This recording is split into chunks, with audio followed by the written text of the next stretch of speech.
नमस्कार विद्यार्थियों, online class में आपका स्वागत है। विद्यार्थियों, हम जिस बिंदु को पढ़ रहे हैं वो है भारतीय जनसंख्या। भारतीय जनसंख्या में हमने पिछले वीडियो के माध्यम से भारत में जनसंख्या वितरण पढ़ लिया है, भारत में जनसंख्या घनत्व पढ़ लिया है। आज हम इस वीडियो के माध्यम से भारत में जनसंख्या वृद्धि के बारे में पढ़ेंगे। देखो, हमने भारत के जनसंख्या वृद्धि स्वरूप को पढ़ने से पहले हमारे इस वीडियो के माध्यम से हमने पहले की वीडियो में जो विश्व में जनसंख्या प्रतिरूप पढ़ा, राजस्थान में जनसंख्या प्रतिरूप पढ़ा, उसी से जुड़े हुए जो बिंदु है, देखो परिभाषाएं सेम है, परिभाषाओं में कोई बदलाव नहीं है। जनसंख्या वृद्धि की परिभाषा वहां भी वही है तो यहाँ पर भी वही है, तो परिभाषा हमारी सेम है। और परिभाषा को हम एक बार रिपीट भी कर लेते हैं और हमें याद क्या करने हैं, केवल आंकड़े याद करने हैं। आंकड़े का मतलब है कि सर्वाधिक और न्यूनतम जनसंख्या के जो आंकड़े हैं उनको याद करने हैं, कुछ राज्यों को ध्यान में रखना है, वृद्धि के स्वरूप को ध्यान रखना है। तो उसके आधार पे जो प्रश्न आएंगे वो प्रश्नों को एक एक करके देखेंगे। सबसे पहले मैं बात करूं कि जनसंख्या वृद्धि क्या होती है। देखो, जनसंख्या वृद्धि जो है वो सामान्यतया दो समयांतर के मध्य जनसंख्या में होने वाला परिवर्तन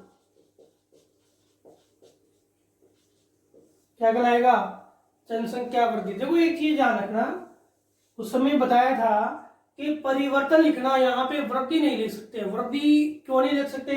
क्योंकि जनसंख्या में जो परिवर्तन है वो ऋणात्मक भी हो सकता है और धनात्मक भी हो सकता है। तो दो समयांतरों के मध्य जनसंख्या में कहां पर होगा, किसी स्थान विशेष, ये बिल्कुल ध्यान रखना। आप ये सब जोड़ सकते हो यहाँ पे, किसी स्थान विशेष में, ठीक है, किसी स्थान विशेष में दो समयांतरों के मध्य होने वाला जनसंख्या में परिवर्तन क्या कहलाएगा, जनसंख्या परिवर्तन कहलाएगा। अब हम बात करें जैसे मान लो 2001 और 2011 ये दो समय हो गए, और हम भारत की बात करें तो 2001 और 2011 में भारत में जनसंख्या में जो परिवर्तन है, लगभग 18 करोड़ जनसंख्या जो बढ़ी है, लगभग आपके 17.64 यानी 17.64% जनसंख्या है वो हमारे 2011 और 1 के बीच में परिवर्तित हुई है। तो यह जो परिवर्तन है इसको हम क्या बोलेंगे, जनसंख्या वृद्धि कहेंगे। ठीक है, अब हमने पढ़ा था कि जनसंख्या वृद्धि को कितने भागों में, कितने रूपों में पढ़ सकते हैं। तो हम बात करते हैं निरपेक्ष। निरपेक्ष का मतलब है कि जो जनसंख्या के वृद्धि के वास्तविक जो आंकड़े हैं उनको हम निरपेक्ष में, जैसे 5 करोड़ बढ़ी है, 15, जैसे हमने बोला 18 करोड़ बढ़ी है, तो 18 करोड़ क्या है, निरपेक्ष आंकड़ा है। ठीक है,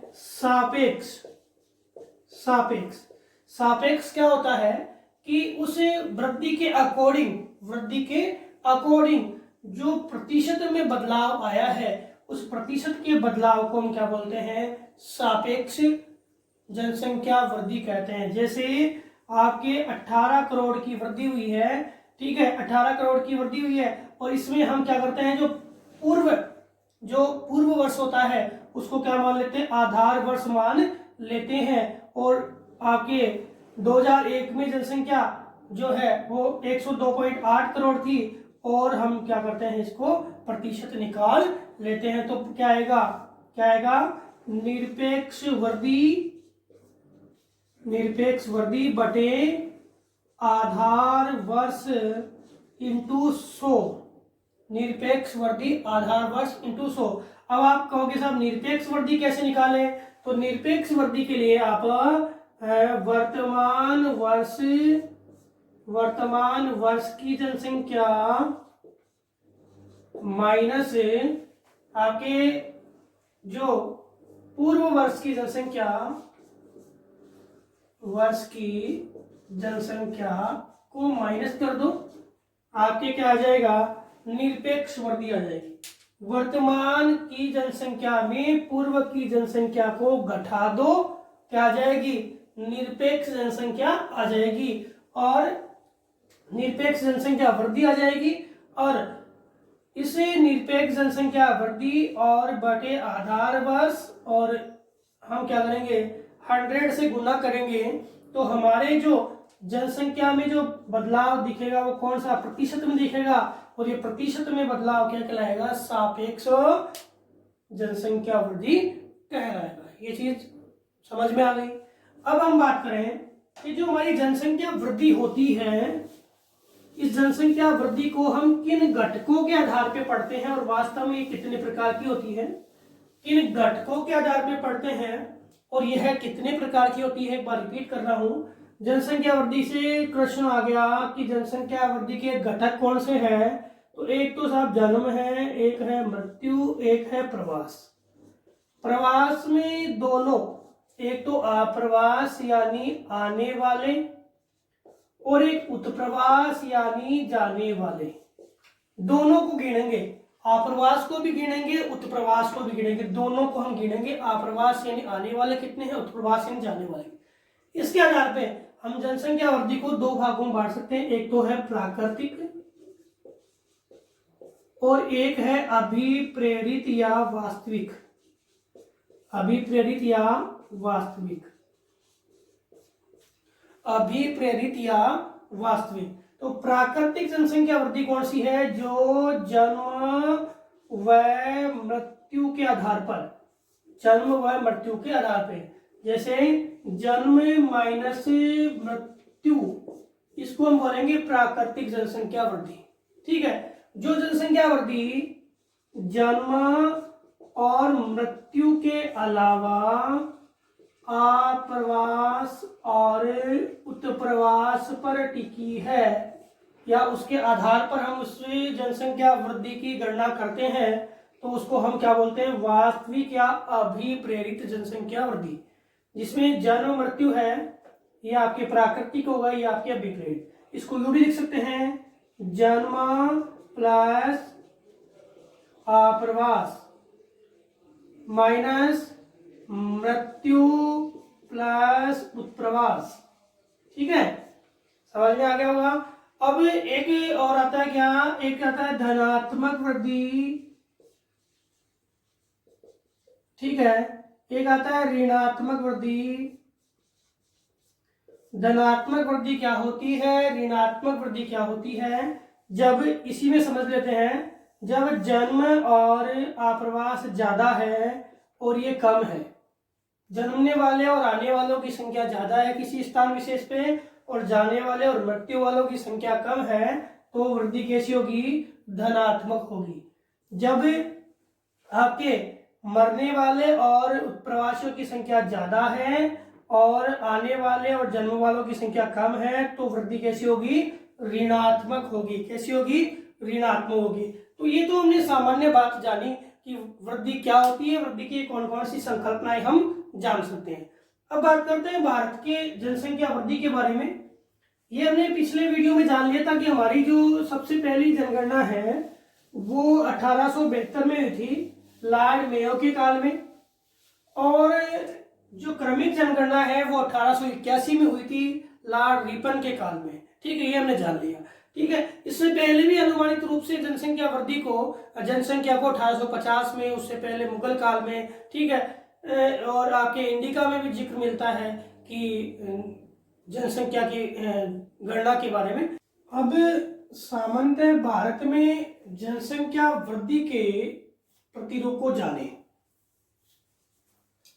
अब भारत में सामान्यतः जनसंख्या वृद्धि के प्रतिरूप को जाने, तो भारत में जनसंख्या की जनगणना के अनुसार देखें तो 1901 में जहां भारत की जनसंख्या 23.83 करोड़ थी, वही 1911 में भारत की जनसंख्या 25.20 करोड़ हो गई।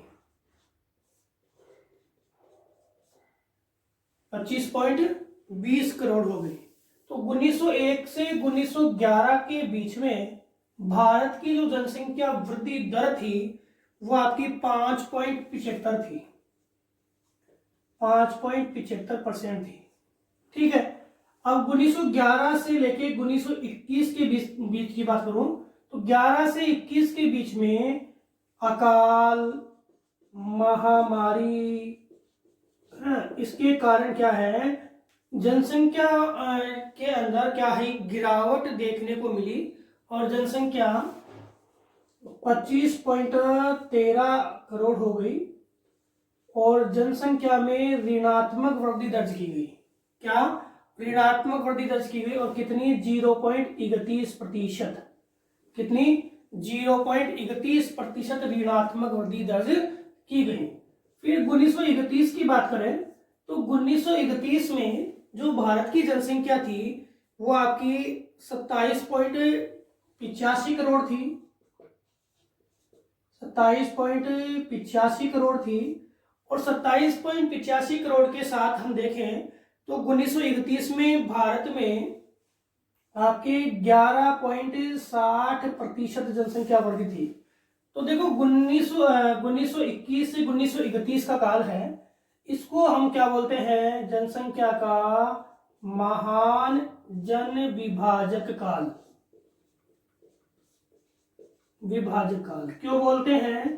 क्योंकि जनसंख्या माइनस से अचानक क्या है, प्लस में आई और इसका कारण था कि अकाल, महामारी, जितनी बीमारियां थी उन पे कुछ हद तक नियंत्रण पा लिया गया था। इस कारण से जनसंख्या है वो बढ़ी और जनसंख्या प्रतिशत भी क्या हो गया, बढ़ गया। 1931 की बात करें 1941 की, तो 1941 में भारत की जनसंख्या वो 31.86 करोड़, 31.86 करोड़। और जनसंख्या में परिवर्तन की बात करूं तो आपके यह परिवर्तन 41 में 14.22% था, यानी भारत में जनसंख्या वृद्धि कितनी थी, 14.22। जनसंख्या वृद्धि बढ़ रही थी, जो जनसंख्या की वृद्धि है वो क्या हो रही थी, बढ़ रही थी। अब 1951 की बात करें तो जनसंख्या 1951 में देखें तो कितनी हो गई, 36 करोड़, 36.10 करोड़। लेकिन यहां पर भी आपके विभाजन हुआ, विभाजन के बाद पलायन हुआ, तो इन पलायन विभाजन के दौरान जनसंख्या में जो वृद्धि दर थी वो कम हो गई, 13.31 हो गई। विभाजन, पलायन वगैरह तो कितनी हो गई, 13.31 हो गई। अब हम 1961 की बात करें तो 1961 में जनसंख्या आपकी 43.92 करोड़ थी। कितनी थी, 43.92 करोड़ थी। और जनसंख्या वृद्धि की बात करें तो जनसंख्या वृद्धि देखो, भारत आजाद हो गया था और बहुत सी आपकी जो आपकी स्वास्थ्य सुविधाएं हैं उन पे काफी ज्यादा बदलाव आया था। जनसंख्या वृद्धि है उसको क्या है, नियंत्रित करने का प्रयास किया गया, लेकिन स्वास्थ्य सुविधाएं बढ़ी तो मृत्यु दर गिर गई और जन दर वैसी की वैसी बनी रही। तो यहाँ पे जनसंख्या परिवर्तन का एक नया स्वरूप देखने को मिला और यहाँ जनसंख्या में जो वृद्धि है वो 21.51% थी। तो देखो अचानक तीव्र बदलाव, इस कारण से 51 से 61 वाले को हम, ये पहला है, ये दूसरा महान जन विभाजक काल कहलाता है। दूसरा महान जन विभाजक काल कौन सा है, आपकी 51 से 61, अचानक बदलाव आपको देखने को मिला। इसके बाद आपके 1971 में जनसंख्या आपकी 54.51 करोड़ थी, 81 करोड़ थी। और 54.81 करोड़ के साथ साथ इस विभाजक काल में देखें, इस आपके दशक में देखें तो 24.88% क्या थी, आपकी जनसंख्या वृद्धि थी। 24.88 24.80% क्या थी आपकी जनसंख्या वृद्धि थी। 24.80, 88 नहीं, 24.80 क्या थी आपकी जनसंख्या वृद्धि थी। अब इसके बाद हम बात करें 1981 काल। 1981 काल में आपकी जो जनसंख्या थी वो कितनी थी? जनसंख्या आपकी 68.33 थी। आंकड़े थोड़े डाउटफुल हो जाते हैं ना, माइंड से आउट हो जाते हैं। तो 68.33%। और ये जनसंख्या वृद्धि में क्या आई? इसमें गिरावट आई और ये कितना हुआ? 24.60%। 24.60% जनसंख्या की हुई 24.60%। इसके अलावा देखें 1991 की बात करें तो 1991 में भारत की जनसंख्या थी 84.64 करोड़। 84.64 करोड़। और जनसंख्या में जो वृद्धि थी, जनसंख्या में जो वृद्धि प्रतिशत था वो 23.85% था। अब दो में इधर लिख रहा हूं। 1991 के बाद देखे 2001 में जनसंख्या आपकी थी 102.8 करोड़। 102.8 करोड़। और जनसंख्या में जो प्रतिशत था वो 21.54 था। 21.54% था। और 2011 की मैं बात करूं तो 2011 में 121.8 करोड़। तो इसमें भी आपके देखें प्रतिशत तो 17.64% था। तो मैं आपको इन आंकड़ों के माध्यम से यह जो आपके सामने बात रखने जा रहा हूं कि भारत में जनसंख्या वृद्धि का जो परिवर्तनिक रूप है वो देखें तो आरंभ में इस आपकी पिछली शताब्दी में आरंभ में यह ज्यादा था, फिर अकाल महामारी आने से ये क्या हुआ? ऋणात्मक में गया, फिर बढ़ा, आपके 1971 तक ये बढ़ा, फिर आपके यह पुनः क्या हुआ? घटने लगा और वर्तमान में घटता हुआ प्रतिरूप आपके सामने है। इसी आधार पर, इसी परिवर्तनिक आधार पर भारत में जनसंख्या वृद्धि को हम 4 मुख्य चरणों में अध्ययन करते हैं। कितने चरणों में? 4 मुख्य चरणों में अध्ययन करते हैं। सबसे पहला आपके जो चरण है 1901 से 1921, 1901 से 1921 ये आपका चरण है। इसको हमें मंदा वृद्धि वाला काल कहते हैं। क्या बोलते हैं? मंदा वृद्धि वाला काल। दूसरा चरण है आपके स्थिर वृद्धि वाला 21 से लेकर के 51 तक, 21 से लेके 51 तक। तीसरा चरण है 51 से लेके 81 तक, इसको हम तीव्र वृद्धि वाला काल कहते हैं। और चौथा चरण है आपकी घटती वृद्धि का काल जो आपके 91 से लेके और 2011 तक है। 2011 तक है। अब इनकी बातें समझे कि पहले जो काल में आपकी जनसंख्या 23.83 करोड़ थी, बढ़ा जनसंख्या का प्रतिरूप 11 में 5.75 करोड़ हो गई। अकाल महामारी बीमारी इनके कारण जनसंख्या में जो क्या है गिरावट देखने को मिली और जनसंख्या 25.20 करोड़ से 25.13 करोड़ आ गई। ये तो बात है, जनसंख्या में ज्यादा गिरावट नहीं आई, लेकिन हम प्रतिशत की बात करें तो यहाँ प्रतिशत क्या हो गया? बहुत कम हो गया और ऋणात्मक वृद्धि हमने दर्ज की। क्या की? ऋणात्मक वृद्धि दर्ज की। और इस काल के दौरान देखें तो इस काल की जो औसत वृद्धि दर देखें तो ये कितनी थी? 0.57%। कितनी थी? 0.57%। औसत वृद्धि दर वो कितनी थी? 0.57%। और यहाँ पर हम जन्म दर और मृत्यु दर की बात करें तो यहाँ पे जन्म दर थी वो आपके 48 प्रति हजार और मृत्यु दर थी वो 42 से लेकर के और 48 प्रति हजार। मतलब जन्म दर भी बराबर और मृत्यु दर भी बराबर। जन्म दर और मृत्यु दर क्या थी? बराबर थी। मृत्यु दर हालांकि क्या थी? ज्यादा थी जन्म दर से, ये 40 से 48 है। ठीक है। तो ये ज्यादा थी और इस कारण से क्या हुआ, यहाँ पे ऋणात्मक वृद्धि देखने को मिली। कहने का मतलब इस काल में आपके सुविधाओं का अभाव था, जिसके कारण ऐसा देखने को मिला। दूसरा काल 21, यहां से प्रश्न आपके सामने है। प्रश्न कौन से काल में सबसे ज्यादा परिवर्तन और यानी महान जनसंख्या विभाजक। एक तो प्रश्न क्या बनेगा, कौन से काल में सबसे कम जनसंख्या वृद्धि दर्ज की गई, तो 1921 में। ठीक है, कौन से काल में सबसे ज्यादा, तो सबसे ज्यादा किसमें, आपके 71 में, और सबसे कम किसमें, ये लास्ट है, लास्ट फर्स्ट। तो लास्ट फर्स्ट कौन सा है, आपके 1921, और सबसे पहला कौन सा है, 1971। तो सबसे ज्यादा और सबसे कम। फिर दूसरा प्रश्न बनता है महान जनसंख्या विभाजक वर्ष कौन सा, तो 1921-31 पहला, और दूसरा कौन सा, 51-61 दूसरा, 51-61। तो महान जनसंख्या विभाजक वर्ष किसे कहेंगे, जिसमें जनसंख्या में अचानक बहुत ज्यादा परिवर्तन देखने को मिले, उसको हम महान जनसंख्या विभाजक वर्ष कहेंगे। इसके बाद स्थिर की बात करें तो स्थिर जनसंख्या वृद्धि है, इसमें धीरे धीरे विकास होने लगा, और जनसंख्या की जन्म दर है वो क्या थी, जन्म दर और मृत्यु दर दोनों समान थी, लेकिन जन्म दर भी क्या है, अपेक्षाकृत घटने लगी।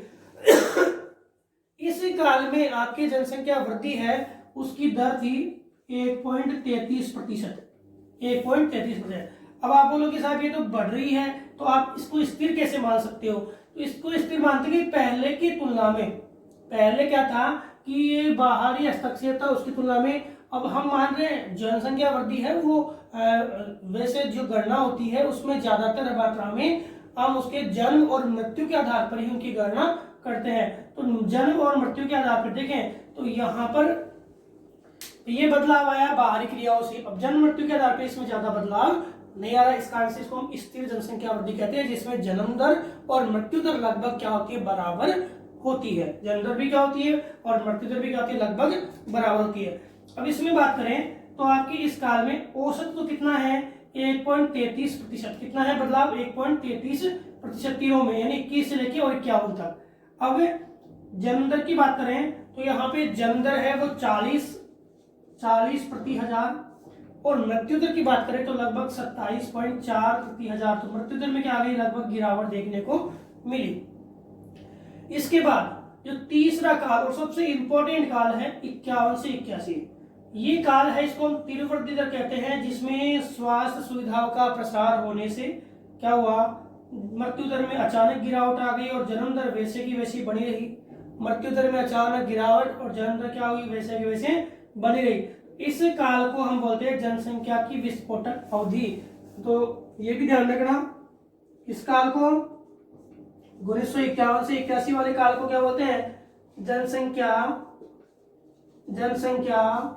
विस्फोटक काल। जनसंख्या विस्फोटक काल कहते हैं। क्या कहते हैं, जनसंख्या का विस्फोटक काल कहते हैं। किसको कहेंगे, 51 से 81 वाले काल को जनसंख्या का विस्फोटक काल कहेंगे। अब इस काल के अंदर देखें तो आपकी जन्म दर और मृत्यु दर दोनों में गिरावट आई। आपकी जो जन्म दर जो थी वो इसमें और इसी काल में सबसे ज्यादा वृद्धि दर भी थी। ठीक है, अब जन्म दर कितनी, आपके यहाँ पे जन्म दर 51 में 27 थी, वो 27 से घटकर लगभग 15 प्रति हजार हो गई। ठीक है, और आपके जो मृत्यु दर है ना, मृत्यु दर कितनी होगी, 15 प्रति हजार हो गई, मृत्यु दर में गिरावट आ गई, और जन्म दर थी वो कितनी, लगभग 4 प्रति हजार हो गई। ठीक है, और इसके बाद जो घटती जन्म दर वाला जो क्षेत्र है, इसमें हम बात करें तो 1991 से लेके 2011 तक, 1991 से लेके 2011 तक, अब इसमें औसत वृद्धि कितनी थी आपकी, 51 से 81 वाले में औसत वृद्धि कितनी थी, तो औसत वृद्धि यहाँ पे थी 2.46%। तो तीनों ध्यान रखना, इसमें थी 0.57, इसमें थी 1.33, इसमें है 2.46% क्या थी औसत वृद्धि, यानी 51 से 81 के बीच की औसत वृद्धि बता रहा हूँ, कितनी, 2.46% औसत वृद्धि थी। अब इसके बाद हम बात करें 81 से लेकर के और 2011, तो यहाँ पे औसत वृद्धि की बात करें तो यहाँ पे औसत वृद्धि 1.76 है। 1.76% है। और ये जो काल था इसको हम घटती वृद्धि इसलिए बोलते हैं क्योंकि यहाँ पे शिक्षा का प्रसार हुआ, परिवार नियोजन जैसे कार्यक्रम अपनाए जाने लगे, लोगों में जागरूकता आई और मृत्यु दर वैसे गिर रही थी, तो मृत्यु दर की गिरावट के साथ साथ जन्म दर में भी क्या आई, गिरावट आई। तो जनसंख्या वृद्धि तो दिख रही है आपको कि यहाँ पे 24.60 है, फिर 23.85 है, 21.54 है, 17.64 है। तो यह जनसंख्या में क्या हो रही है, लगातार वृद्धि में कमी आ रही है। जनसंख्या की वृद्धि में क्या आ रही है, लोग जन्म दर हो रही है, जन्म दर है, ठीक है, जन्मने वालों की संख्या है, लेकिन जो जन्मने वालों की संख्या पहले थी उसकी तुलना में क्या हो गई, कम, यानी जन्म दर कम हो गई। तो यहाँ पे जन्म दर कम होने के कारण क्या हुआ, आपकी वृद्धि दर में भी क्या आ गई, कमी आ गई। और 1981 से लगातार जनसंख्या वृद्धि में आपको कमी देखने को मिल रही है, जिसका कारण मैंने अभी बताया, शिक्षा का प्रसार होना, लोगों में जागरूकता आना, ठीक है। इसके अलावा देखें तो हमारे इन 3 वर्षों में 81, 91 और इनमें देखें तो इन 3 वर्षों में आपके एक प्रश्न 2011 का, 2001 का, यहां से 2 प्रश्न आप क्या सकते हैं, ये बिल्कुल ध्यान रखना। 21.54 2001, 17.64 क्या है 2011। अब यहाँ पे वार्षिक वृद्धि भी आप देखो, 2011 में आपकी वार्षिक वृद्धि है 1.64%। वार्षिक ध्यान रखना, क्योंकि यहाँ से वार्षिक का प्रश्न भी आपके 2 लास्ट 1 और 11, यहाँ से वार्षिक का प्रश्न भी आ जाता है। तो कितनी है वार्षिक वृद्धि आपके 1.64, और इसमें कितनी है, इसमें आपके 1.95 या 1.97। तो आप 95 याद करना, बुक के अकॉर्डिंग क्या है 1.95%, 1.95%। और इसमें कितनी है फिर आपकी 2.2%, ठीक है। तो ये आपके वार्षिक वृद्धि दर भी ध्यान रखना। तो हमने देखा कि भारत में जनसंख्या परिवर्तन के स्वरूप को 4 मुख्य भागों में बांटा है। एक तो है मंद, एक स्थिर, एक तीव्र और एक घटती जनसंख्या वृद्धि का काल। चारों भाग यहाँ से प्रश्न निश्चित तौर पे आता है, और आंकड़ों से भी प्रश्न पूछ लेता है, और आंकड़ों से जो प्रश्न है वो आपके सामने है।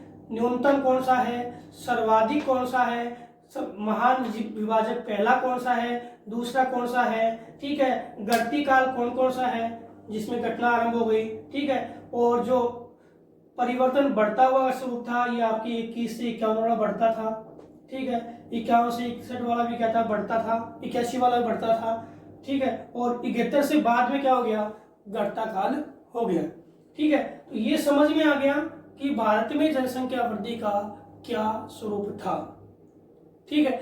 अब देखो एक चीज और देख लो, 2 आंकड़े और देख लेते हैं, फिर हम नेक्स्ट वीडियो में भारत में जनसंख्या वृद्धि की तुलना करेंगे, कौन से क्षेत्र में सर्वाधिक है, कौन से क्षेत्र में कम है। अब आप 2 आंकड़े देख लो कि एक तो सर्वाधिक वृद्धि कौन से राज्य में है और एक न्यूनतम वृद्धि कौन से राज्य में। 11 का आंकड़ा बता रहा हूं मैं, ठीक है। 1 और 11 के कंपेरिजन अगले वीडियो में कर लेंगे। वैसे हमारे 2011 के ही आंकड़े आएंगे। तो सर्वाधिक तो है आपके मेघालय में, ठीक है, और न्यूनतम है नागालैंड में। न्यूनतम किसमें है, नागालैंड में। सर्वाधिक मेघालय में और न्यूनतम नागालैंड में। और केंद्र शासित प्रदेशों में, यूनियन टेरिटरीज में दादरा नगर हवेली सर्वाधिक, और न्यूनतम है आपके लक्षद्वीप में। ये 4 आंकड़े आप और याद कर लो, उसके बाद हम नेक्स्ट वीडियो में पढ़ेंगे। धन्यवाद।